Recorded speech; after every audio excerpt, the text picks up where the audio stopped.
तुलसीदास इसी संसार में 5 रत्न है सार।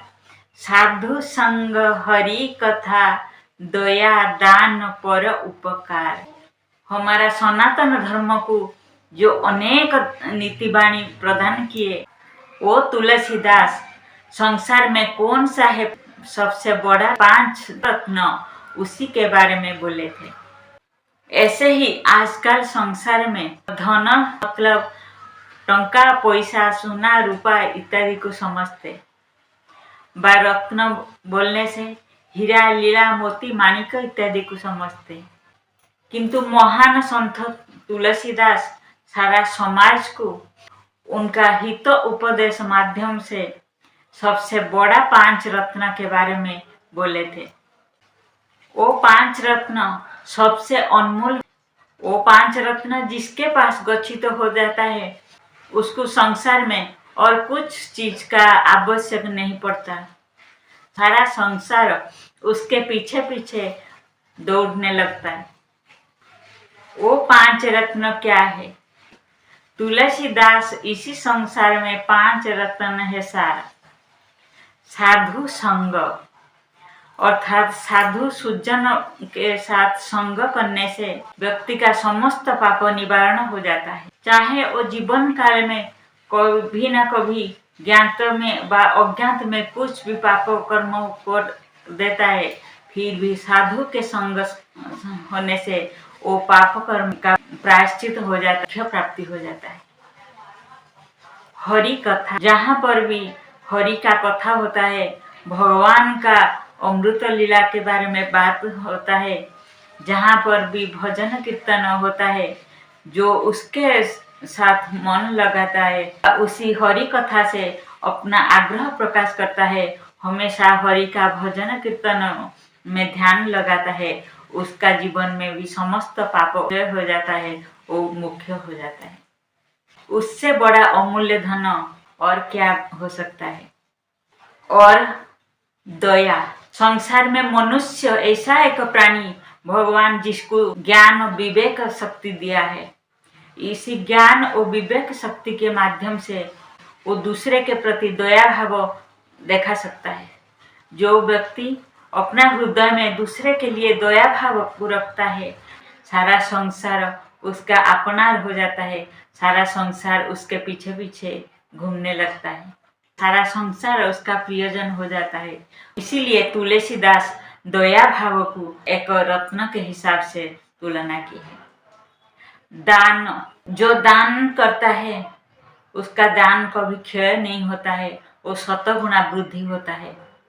चाहे आज हम 1 रुपया किसको दान करते हैं, यदि वो सत मन से सत हृदय से हम दान करते हैं, वो दान हमारा बैंक से गच्छित होने के जैसा भगवान के पास गच्छित होता है।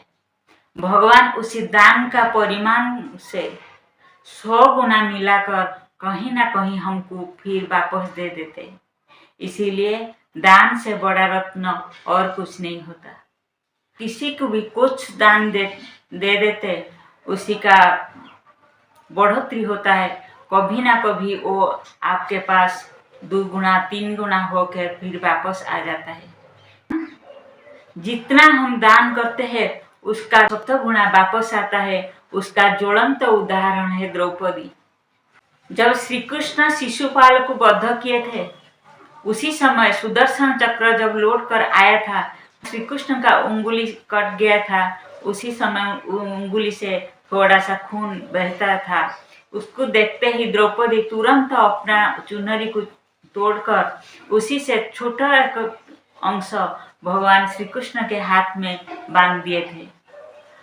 उसी दान का फलस्वरूप जब द्रौपदी का वस्त्र हरण हुआ था, भगवान उसका 100 गुना 1000 गुना वस्त्र उनको वापस दे दिए थे। इसीलिए तुलसीदास दान को एक महान रत्न भावे परिगणित किए हैं।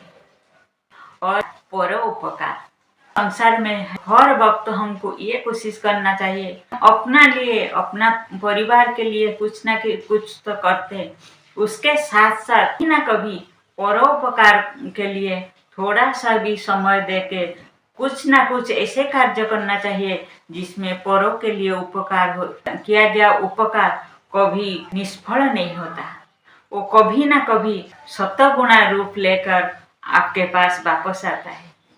इसलिए जो हम देते वो कभी ना कभी किसी के रूप में हमारे पास वापस आ जाता है।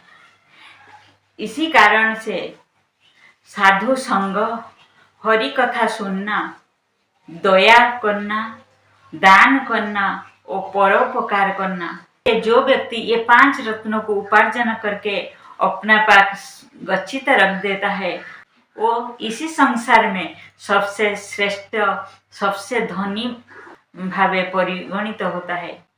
भगवान के साथ उनका डायरेक्ट कनेक्शन हो जाता है। तो व्यस्त बहुल संसार में टंका पैसा के बिना संसार चलना असंभव।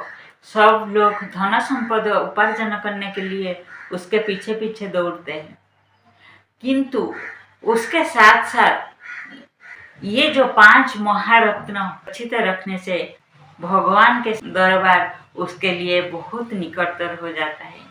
इसी कारण से प्रत्येक व्यक्ति अपना जीवन काल समय ये 5 रत्न उपार्जन करके गच्छित रखना चाहिए, ताकि ये भव संसार को पार करने के लिए वही 5 रत्न ही आपका साहाय्य सहायक होगा।